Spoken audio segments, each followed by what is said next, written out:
Look, we just want to start, John, with a scenario that is unlikely, but we should probably cover it off. And Russell, you'd be a good place to start at Russell Norman. Is there a chance that National would at least pick up the phone to James Shaw of the Green Party and say, hey, let's talk? Well, I mean, yeah, if you were Bill English and you wanted to explore all possibilities, that's definitely something you could do. So, you know, you'd look at climate change, rivers, poverty, and look at what you could offer. It'd have to be pretty big. And then it would obviously go to the Greens. But so just so how does that work, Russell? So it's quite a big ask to get it through the process. So basically, any agreement like that would have to be approved by a special general meeting of the party. So delegates from every branch, and you'd need to get a 75% majority of all the delegates at that special general meeting to approve such a deal. And the appetite for that sort of thing. I mean, you did have an MOU even under your time, did you not? With John Key, it was an MOU, wasn't there? Yeah, I mean, when John Key first came in 2008, we agreed on a memorandum of understanding. We did the $320 million home insulation scheme, a whole bunch of other stuff under it. But, and this is the big but, it didn't include any agreement on voting for them on confidence in supply or even abstaining. Well, that's the secondary tier, isn't it? Abstaining.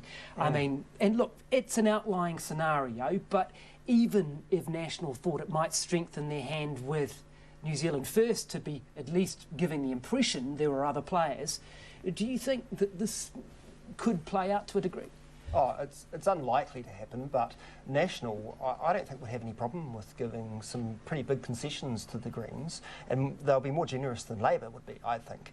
And so that would actually put the Greens in a very difficult situation, because here you've got some big, what I think would be some big concessions on the environment on the table, maybe some social spending as well, and the Greens would have to consider that. And it wouldn't necessarily be a problem for the leadership, because they just say to the party, well, it's up to you. Do you want us to take these big concessions or not? So, yeah. Clayton, do you see that as something that will, even for appearance's sake, be in the mix? Well, it might be for appearance's sake, but the Greens have the same difficulty that Winston has if he goes with the National Party. So a four-term government. Does anybody really think there'll be a fifth term? And so a government that, you know, may go 3 years, may not. But when governments go down the gurgler, they drag the minor parties with them. You've seen what happened to the Maori Party tonight. Gone. Finito. So I would argue it's simple death for the Greens if they did that. And I don't know their base as intimately as Russell, but I suspect having campaigned so strongly to get rid of the national government, their base is going to turn around and say, well, let's jump into bed with them. I just don't think it... But I think your point's well made. The Nats might try it, but I don't think it has any show of getting up in reality. And what... I mean, you've had a bit to do with Winston over the years. Yeah. What do you think how do you think he's going to play this? Oh, I think he will. I don't think there'll be a lot of phone calls the next 48 hours, maybe the next week, maybe the next 2 weeks until the specials are in. I think he has learnt from '96. No one wants a 9-week gig. No one wants it dragged out. In fact, he set a deadline, didn't he? Yeah, but I think he will want to see what the total package is in terms of votes. And I suspect, you know, phone calls might be made to him. He doesn't necessarily have to answer those phone calls, so I think he'll take his time. But he will be mindful. I think the ports issue, Northport, the rail link, these are all... he will want some tangible things to demonstrate to that part of the world up north, even though he's not the MP now, but Shane Jones is up there, not the MP, but there's a squadron of people now representing the north where there wasn't before. He'll want to put a stake in the ground. And my view always with Winston is two things. Anybody who says this is his last campaign are the same people who said that 20 years ago. I think Winston will probably be carried out in a box out of Parliament because he loves it. Secondly, I think this guy is now thinking about legacy. He wants to leave something. He's established a party which has been, what, 21 years old and counting. He wants to leave that. He's selected Shane Jones, who is a powerful force, probably the most powerful force that has been selected. And you make a good point about the fact that usually, with all respect to past and present New Zealand First MPs, he hasn't, and I'm trying to choose my words carefully, he hasn't picked people who are going to outshine him. I won't use your terms, but I think let's put it around the other way. I think Shane Jones is a cut above the rest. That's what I meant. And Winston has gone and got him, and asked him to come on board and put him in there. Now, there's only one reason for that. He wants to make sure this party lasts, and at some point, Winston may not go, but he may, as I say, do the Lee Kuan Yew and be the minister mentor in there, but handing it on to a Shane Jones, who I suspect will become deputy leader in the not too distant future, perhaps, because he wants a legacy. You know? Let's discuss how this stuff actually might work. I mean, if you go back to '96, it was lawyers involved, and Winston Peters had his brother in there, and there's lawyers at dawn, and everyone's crawling all over this, and the media run around every day asking what they're going to do, and they don't tell you. I mean, is it going to be that sort of scenario again, do you think, Bryce? They've probably learned a lot, and they've refined things since then. But certainly, I think Peters is more inclined to say, "Come to me." And and he'll be waiting for their offers. And I think he gave quite a good speech before, just quite reasonably saying, "I'm going to wait for the specials to come out, and then I'll very quickly make a decision." I mean, it's logical to wait for those specials to come out because it could change those figures quite a bit. And of course, in a negotiating situation, you best know your final situation. And he might go with National in the end. He could go with National tomorrow if he really wanted to, because we know that National plus New Zealand First, regardless of how the specials change, that's enough to get you over the line. But yet he's waiting, which does indicate that he's taking the Labour scenario quite seriously. He is properly going to negotiate with them. And in the meantime, we have a caretaker government effectively, don't we? They can continue on, make minor decisions, but nothing too major. I think mow the lawns. Yep. The specials, I don't think are going to fundamentally change the basic arithmetic. I mean, most likely National will have one less seat, Greens will have one more. I mean, it's been like that every other time. And that doesn't fundamentally change the arithmetic. You can still have a National New Zealand First government or a Labour Green New Zealand First government. So the idea that you have to wait for the specials, I don't think really holds up when you look at it like that. But it could be 62 seats rather than 61. I agree. It could be 62 or 61, but that doesn't change it fundamentally. Yeah, it makes it a bit more stable. You know, I mean, if you're at 61 in a 120-seat parliament and you lose a by-election, your whole government collapses. But remember this, and that's a pretty dangerous position to be in, isn't it? So all I'd say is that I think it's a bit much.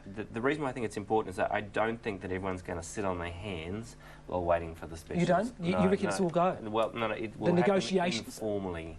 I just think there's no way that those people are going to sit around and not do But I think the other thing is, though, the first rule of negotiation, go for space.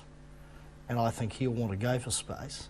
He'll want to consider his position. What do you mean by that? Yeah. Or he will want some time. I mean, again, I agree with Bryce. It's not going to be a 9-week gig. They've learned from that. It didn't work. But he's going to want a few days, and he's going to sit down with his advisors, and he's going to look at it. And what he'll have to do, of course, is there's a huge shopping list.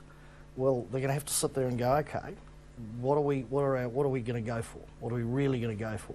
And they'll listen to the offers coming in. You have to remember they'll have to get a strategy together. In 1996, one of the big parts of that coalition was bringing together this huge agreement. Which I remember. I had a copy. I think I've still got a copy. I don't know how many pages long it was 40 or 50 pages. And that turned out to be a mistake. I think everyone admitted that. To tie the detail down, in that thing was extraordinary. And we did it differently in 205. Yeah, exactly. You know, there was flexibility.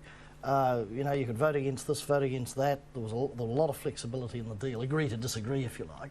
And I think we all learned a bit more about MMP. Yeah, we talked a lot about policies. What about ministerial posts for New Zealand First? Have any thoughts about what he might want and what he might want for his colleagues? I think it's essential that he has one.